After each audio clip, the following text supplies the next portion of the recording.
I want my name to be out there, associated with assholes.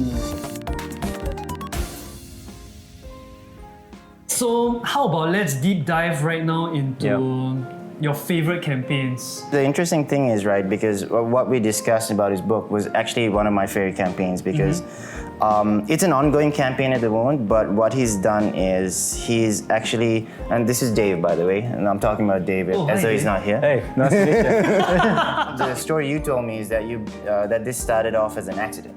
You just basically did an illustration one day on your Instagram, and it took off a little bit, became a little bit viral, a little growth. So I'm an author, so I had a book of short stories, and I was thinking, how can I promote myself differently? So I started an Instagram page, and typically for an author, to have an Instagram page, you see pictures of their lives, snippets of their books, but I was meditating one day and I just thought I'd draw something strange and weird, and then all of a sudden my Instagram got more likes than it ever had. So I thought I'd grow it from there, and since then, people from all over the world have just been messaging me and encouraging me to kind of come up with this book. Nice. So So I think where it draws, I hate the word synergy, but the synergy with how Sync works is we're trying to look at vanity metrics. So I think Dave also didn't look at vanity metrics, so he didn't try and grow his followers to tens of thousands or hundreds of thousands. He really looked at what engagement was, right?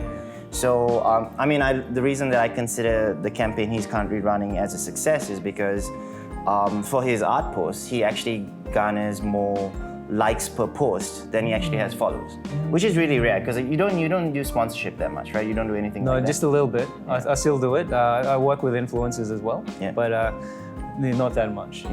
It's, I would say that about 90% of your growth and 90% of your engagement is actually organic, right? So we're talking like posts getting thousands of likes, and it's not really, there's no money being spent.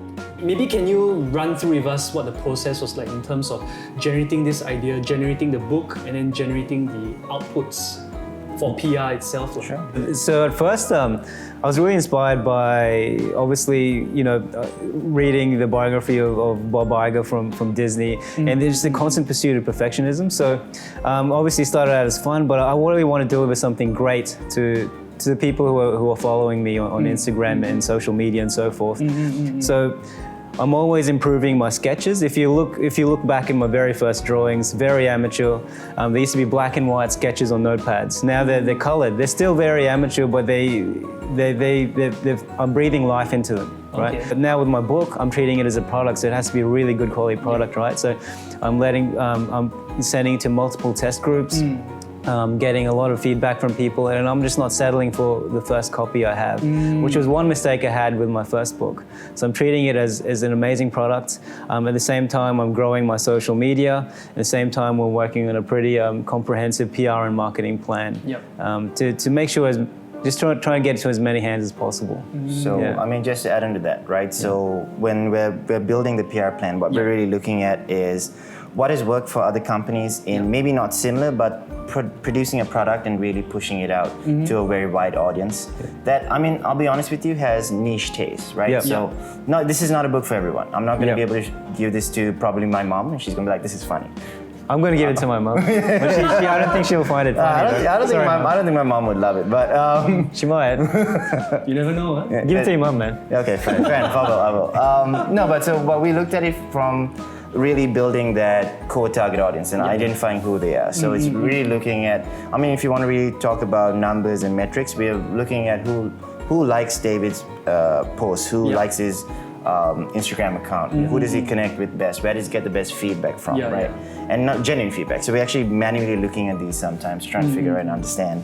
And then from there, it allows us to really build what we would call an extremely targeted campaign, which is what I think is, if you drill down a little bit into the work we do, is what we specialize as well. Because we try not to do a mass push out where it's just pure numbers. We try and look at it from a perspective of, if I'm going to put any effort in anything, it has to result in something, right? Because the campaign is still ongoing, it's still evolving, right? So would you have placed priority on brand awareness or tangible outcomes? Tangible outcomes in the form of likes, shares, comments, engagements, and leads. Which would you put more emphasis on? I'm aiming for a bit of both. Like Walt Disney, when he was started off, he wanted to make sure all of his cartoons had his name on it, even though he may not have created the cartoons himself. He was building a brand for his name. So when I started, I never used to put my name on my illustrations. Now I'm putting it in there, even though it may affect the overall look of the drawing. I want my name to be out there, associated with assholes.